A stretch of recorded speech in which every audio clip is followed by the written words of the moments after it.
history of the 1st Division, the Big Red One, begins as far back as the Revolutionary War, when its Battery D of the 5th Field Artillery served under Captain Alexander Hamilton. This battery has the longest record of continuous service of any unit in the United States Army. Its history runs parallel to the history of America. The Fighting First was organized as a division in World War I, when it scored the first American victory of the war at Cantigny. In the great battles of Soissons, Saint-Michel, and the Meuse-Argonne, it helped smash the German army and end the war. During World War II, the 1st Division, true to its name, was in the first waves of the invasions of North Africa, Sicily, and Normandy. It smashed across France and Belgium in bloody fighting, was the first to enter Germany, and helped stop the Nazis in the Battle of the Bulge, in the drive to the final victory in Europe. 20 years later, when communist aggression in South Vietnam threatened the peace of Southeast Asia, the first full U.S. Army division sent to meet the challenge was the Big Red One. The Vietnam engagement was to be the longest and in some ways the most arduous of the wars fought by the 1st Division. But as always, the division lived up to its great heritage of valor and success in battle.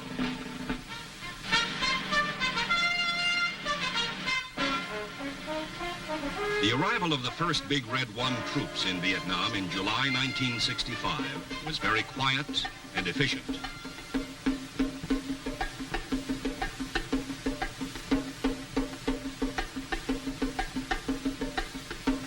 They were moved swiftly off the beach at Cam Ranh Bay and sent to various base camps in the Saigon area. The first task was housekeeping and setting up defense perimeters.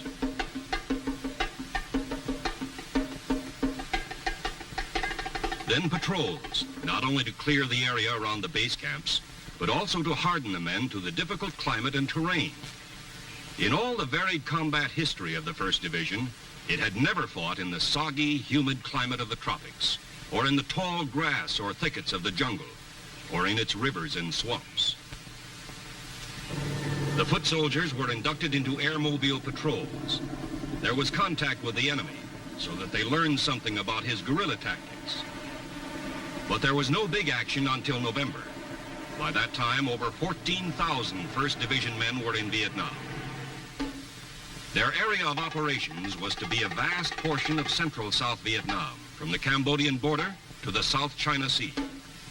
Division headquarters was set up 20 miles north of Saigon at Ye An, under Major General Jonathan O. Seaman, first of the 5 commanding generals the Big Red One was to have in Vietnam. The first of the dozens of major battles the division would fight in Vietnam took place at the tiny village of Ap Bao Bang, north of Lai Khe on Highway 13. On a sweep along Highway 13, several units of the 1st were hit by a reinforced Viet Cong regiment. 3 enemy frontal assaults were thrown back by intense small arms fire plus automatic weapons. The 4th and heaviest Viet Cong assault was stopped by 105s, firing at close range. As the weakened enemy fell back, the Air Force was called in to pound their escape routes. In its first engagement in jungle warfare, the men of the Big Red One fought like veterans. There were casualties, but the Viet Cong left 198 dead on the battlefield. It was more than just a victory for the tired infantrymen. It was proof they could defeat a hard-fighting enemy on his own terrain. A few days later, on November 20th, another road convoy turned the tables on a would-be Viet Cong ambush near Trung Loi. The convoy immediately set up a defense perimeter and returned fire. When a gunship drove the enemy from cover, heavy ground fire, especially by the mortar platoon, smashed the trap. The victory at Trung Loi was followed early in December by the biggest and most successful battle of the year. This was Ap Nham Ma, northwest of 3rd Brigade headquarters at Lai Khe. A task force was searching the countryside, eliminating Viet Cong bases, blowing up bunkers and underground factories. When they ran head-on into a fortified base camp defended by 4 battalions of the enemy. A violent firefight broke out immediately. A radio call for fire support brought in deadly concentrations of howitzer fire and repeated tactical airstrikes. After 2 hours of fierce fighting, an infantry assault finally routed the enemy. The Big Red One had its losses, but medevac ambulance helicopters saved many lives by flying in to remove the wounded even as the fighting went on. Patrols grew larger and longer as the division increased its pressure on the elusive enemy. Even so, there was time for mercy missions to the South Vietnamese. Civic action, medical supplies, skilled help, and friendliness to villagers and their children. The beginning of 1966 saw an upsurge of activity by the battle-hardened 1st Division, with armor playing an increasing role in campaigns like Operation Crimp and Rolling Stone, and fierce engagements like those at Tan Binh and Lo Cai, where 1st Division soldiers proved at devastating cost to the enemy that they were masters of the jungle ambush. It was at Lo Cai that the division won its first Medal of Honor in Vietnam in the person of 1st Lieutenant Robert J. Hibbs, whose 15-man patrol chopped up 2 Viet Cong companies. Lieutenant Hibbs was killed when he attacked an enemy machine gun to cover the rescue of one of his wounded soldiers. Under a new commanding general, Major General William E. Depew, who took command in March, the Big Red One lashed out at the enemy in ground drives and air assaults by helicopter.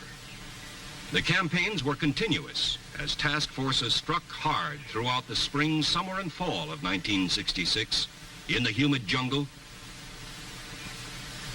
on dusty roads,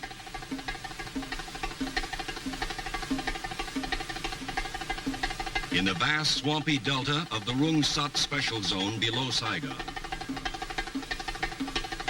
Battle followed battle as sudden, swift probes took the Viet Cong by surprise.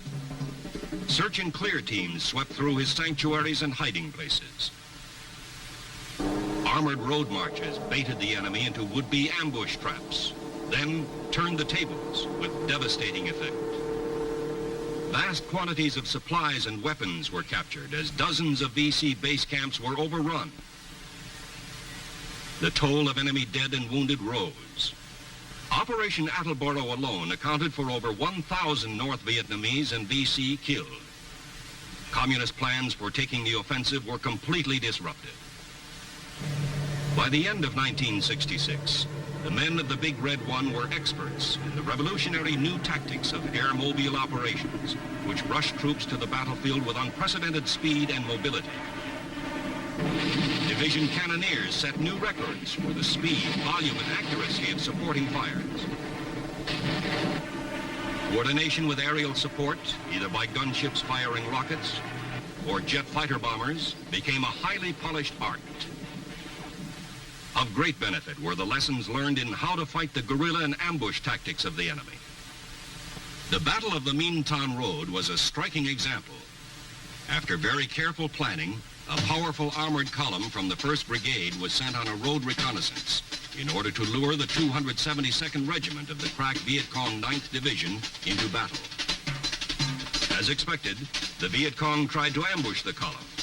3 battalions attacked abreast along the entire 1,200-meter length of the convoy. The heavily armed column, ready and waiting, blazed back with everything it had, and it had plenty. While the army held its blocking positions on the road, helicopter-borne infantry was flown in to attack the Viet Cong flanks. Tremendous artillery fire poured in on the numerically superior enemy. Forward air control personnel called in strike after strike, 96 sorties in all. This sustained rain of fire was too much for the Viet Cong. They broke and ran with heavy losses. The Battle of the Minh Thanh Road was a superb example of the combined use of armor and infantry to destroy an enemy ambush. Armor serving as a fixing force to hold the enemy in battle, while infantry battalions maneuvered to hit his rear and flanks.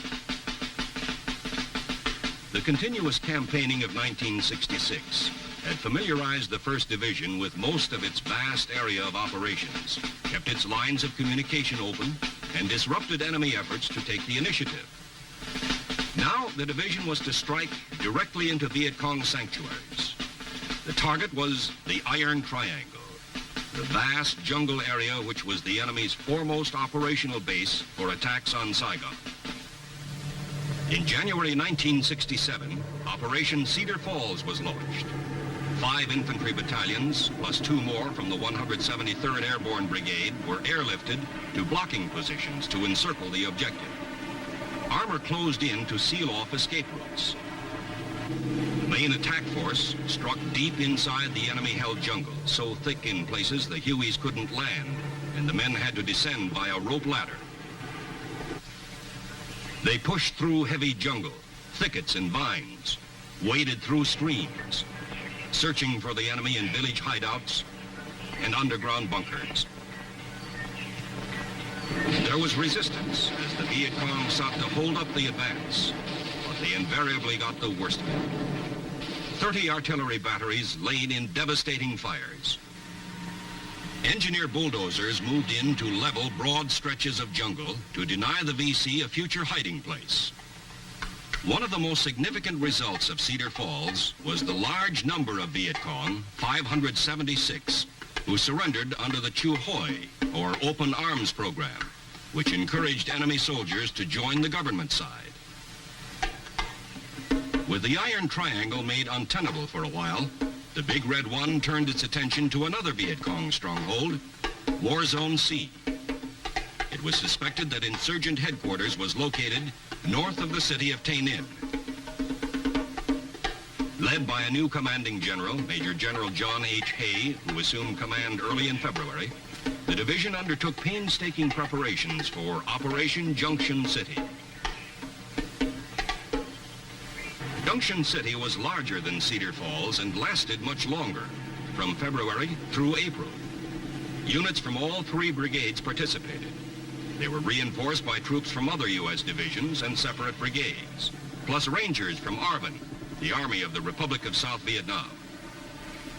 Altogether, 30,000 Allied troops went in to clear out War Zone C. Despite this large force, there were many engagements in which units of the 1st Division were outnumbered. Aggressive patrols lured the enemy into attacking. When contact was established, help was called in. Additional troops rushed in by air, moving with stunning speed to reinforce the embattled defenders. Supporting fires from the ground and from the air blasted the attackers. Helicopters again proved their versatility in many ways, as air artillery, as troop carriers deploying large forces at distances and speeds that constantly took the enemy by surprise, as aerial ambulances rushing the wounded from battlefield to hospital, sometimes in minutes, as supply ships delivering vital cargo right into the hands of soldiers on the battlefield, artillery and ammo, so that the Viet Cong, no matter how far away, was never safe from the destructive fire of the big guns. The result of Operation Junction City was the heaviest loss yet sustained by the enemy. Over 1,800 dead, and the veteran 9th Viet Cong Division completely shattered. The Big Red One, hardly pausing, pressed on with more campaigns through the rest of the spring and summer. In Operations Manhattan and Billings, task forces probed into enemy strongholds in the Michelin Trapezoid area and War Zone D. Meanwhile, a different kind of campaign, continuous since its inception in 1966, was operating throughout the entire 1st Division area. This was the Revolutionary Development Program, carried out jointly by Americans and Vietnamese to win the confidence and goodwill of the Vietnamese people, especially in villages suspected of harboring Viet Cong. The procedure was for a task force to move in unexpectedly and seal off the village. Soldiers swiftly established security by checking for mines and booby traps. Psychological warfare specialists with signs and posters explained their mission. The village was thoroughly searched for evidence of Viet Cong activity and suspects taken into custody. Then supplies were brought in, and the villagers were fed and clothed. MedCap, medical missions, were a vital part of the pacification program, bringing badly needed treatment for a variety of ailments. While the Big Red One carried out its missions of peace and war, it also conducted an immense training program. Many of its veteran soldiers and battle leaders had gone home through the Army's yearly rotation program. Yet, thanks chiefly to mobile training teams of combat experienced personnel, the 20,000 men of the division were at a peak of professionalism when the first began Operation Shenandoah II, one of its fiercest campaigns, and to many veterans, the most outstanding in the division's 5 years in Vietnam. Shenandoah II was a series of violent battles at far-flung points on both sides of Highway 13, from Lai Khe north to the area around Loc Ninh, near the Cambodian border. From September into November, the fighting raged through jungles, across rubber plantations, through wooded areas, tall grass, and streams. It was often toe-to-toe slugging with the enemy. Night fighting was common, as North Vietnamese and Viet Cong troops attempted futile assaults on the American NDP's night defensive positions. The Big Red One had the advantage of highly mobile armored support and heavy firepower always on call, and fought alongside the South Vietnamese Army units. The result was inevitable, a smashing series of victories that destroyed numerous enemy bases and fortifications and left over 1,000 of his troops dead. The rest retreated to their sanctuaries again, leaving Highway 13 secure. Of the 8 major battles that made the Shenandoah campaign so memorable, one of the most remarkable was the battle for the airstrip at the town of Loc Ninh. ARBN and Special Forces soldiers came in by air assault to drive out the Viet Cong, who held a small sector of the town. They routed the enemy from bunkers and houses in fierce attacks.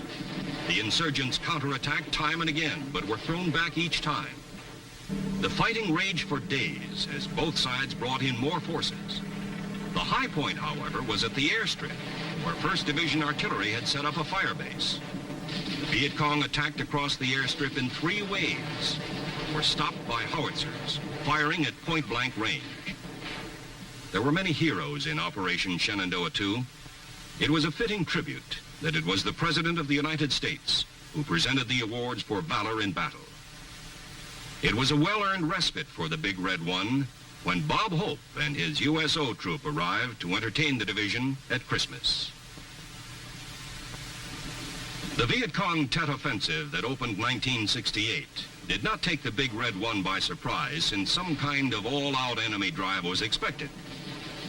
When the attack struck Saigon and the U.S. Embassy was assaulted, troops were rushed to the city. There was hard fighting. South Vietnamese soldiers did their share.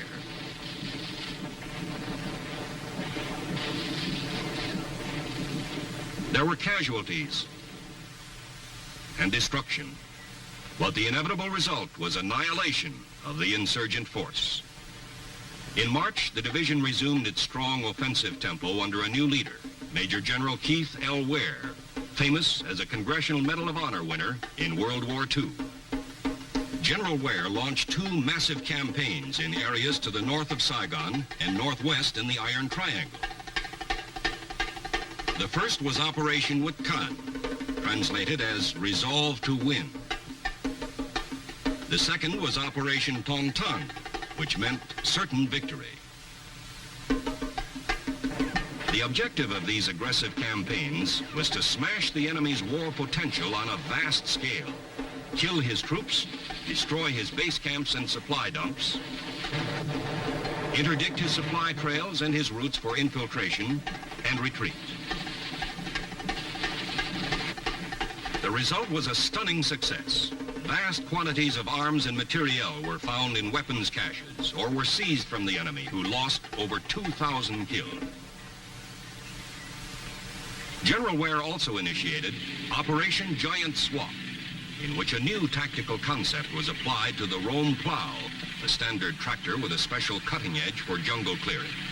Hitherto, the Rome plow had been used with great effectiveness to clear large jungle areas used as enemy sanctuaries. In Giant Swath, land-clearing teams used the plow to slice a network of wide trails through 11,000 acres of jungle. Instead of trying to clear the whole vast area, they divided it into many small subdivisions, The Viet Cong camps, hidden in the jungle, were now highly vulnerable to reconnaissance in force operations and to air assault. Another notable move made by General Ware was to step up night ambush patrols so that almost every unit in the division was engaged. This tactic had a devastating effect on the enemy, who had always considered themselves masters of infiltration and attack under cover of darkness.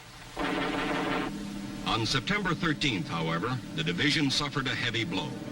General Ware was flying over Loc Ninh, observing a successful counterattack against insurgent efforts to overrun the town for the fourth time. The general's command helicopter was shot down by ground fire. All aboard were killed. He was the fourth American general to be killed in Vietnam. The assistant division commander, Major General Orwin C. Talbot, immediately assumed command of the 1st, and the drive continued. There was frequent contact with the enemy as strong forces pushed north, carrying out Phase 2 of Operation Certain Victory. Viet Cong resistance was strong, and there was hard fighting as 1st Divisioners conducted several spoiling actions, destroying enemy camps and heavily built bunkers with intense fires supported by artillery. Among the highlights of the drive were several engagements with troops of the 1st North Vietnamese Army Division. These took place immediately across the border from Cambodia's Fishhook area. The Big Red One had established several fire support patrol bases in the area. They were placed astride a main infiltration route used by the North Vietnamese invaders. NVA troops hurled themselves fiercely at the fire bases in repeated night attacks and met devastating fires. They were brave, but the results were always the same. Failure. Many dead. A sidelight of all Big Red One campaigns was the continuing effort to help the South Vietnamese in nation building, working with these ARVN allies in the Revolutionary Development Program. Each village was first made secure by searching it thoroughly for traces of Viet Cong. Leaflets were used extensively to encourage defections to the government side. Civic action programs were put into operation to help the villagers, feeding them, attending to their medical and dental needs.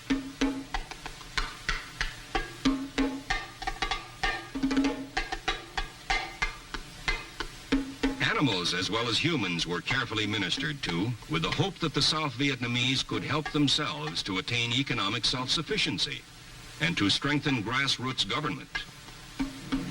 In 1969, the division continued its tremendous sweeps to keep the enemy off balance. Sometimes it struck from the skies in air-mobile assaults. Sometimes on the ground in a fluid shift of tactics.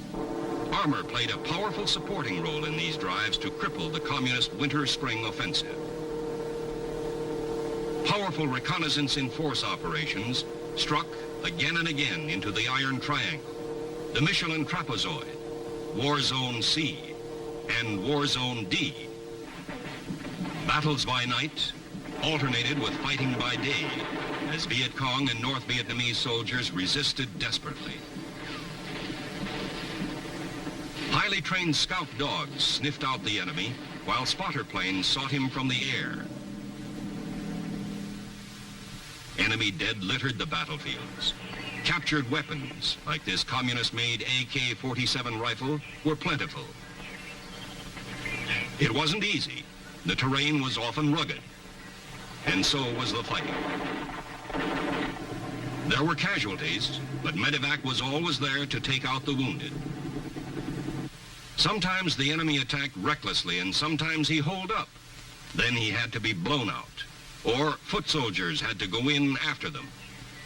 These volunteers were known as tunnel rats, and no fighting men were more admired for their courage and nerve. Sometimes enemy contact was light, and there was more monotony than action. It was a welcome relief between patrols and sweeps to see the pretty face of a USO entertainer, even if she did bring along a boyfriend. For some Big Red One soldiers, there was a complete change of pace. They became amphibious. In June of '69, the division began to use small fiberglass boats to patrol the river approaches to Saigon. Working in conjunction with Navy patrol craft and shore-based infantry patrols, these ski boats drastically cut down Viet Cong infiltration by water. Elsewhere, the great fighting machine of the 1st Division continued its relentless pursuit of the enemy under its 5th and last commanding general in Vietnam. He was Major General A.E. Malloy. Deploying its vast power with professional precision, going into battle with a high morale traditional with the Big Red One. Its fighting men struck smashing blows against Viet Cong forces concentrating north of Saigon for an autumn offensive. For the defeated enemy, it was one more bitter lesson in the futility of challenging the 1st Division's enormous battle power and its irresistible will to win. The war in Vietnam was winding down for the Big Red One. Early in 1970, it made its last sweep. Orders had come in to stand down, to prepare for redeployment. Men and vehicles were withdrawn from the field. Much of its equipment and facilities were turned over to ARVN forces. The U.S. Army's program of Vietnamization, under which the South Vietnamese Army increasingly shouldered the burden of combat operations, was proving a success. Large contingents of American troops had already gone home. Now, it was the turn of the Big Red One. Early in April, the division left the last of its bases and returned to Fort Riley, Kansas, almost 5 years after it had gone to Vietnam. April 15th, 1970 was another milestone in the long, proud history of the 1st Division. In a colorful, heart-stirring ceremony, watched by many thousands, families, relatives, friends, and dignitaries, including the Secretary of Defense, Melvin R. Laird, the 1st Infantry Division was renamed the 1st Infantry Division, mechanized. It had a new commanding general, Major General Robert R. Linville, and it had new troops. Its ranks were filled with the men from another famous fighting outfit, the 24th Infantry Division, which was deactivated. Under its new designation of mechanized, the 1st Division was augmented with additional armor, reflecting the vast increase in firepower and mobility of the modern U.S. Army Infantry Division. The 1st had a new mission, too, to support our commitment to NATO in defense of the free world. New faces, new strength, a new mission, but all of it steeped in a time-honored, hallowed tradition of service to country. And now, after almost 2 centuries of valorous battle deeds, the 1st Division looks ahead, confident that it will carry out its future tasks in the spirit of its motto: no mission too difficult, no sacrifice too great. Duty first.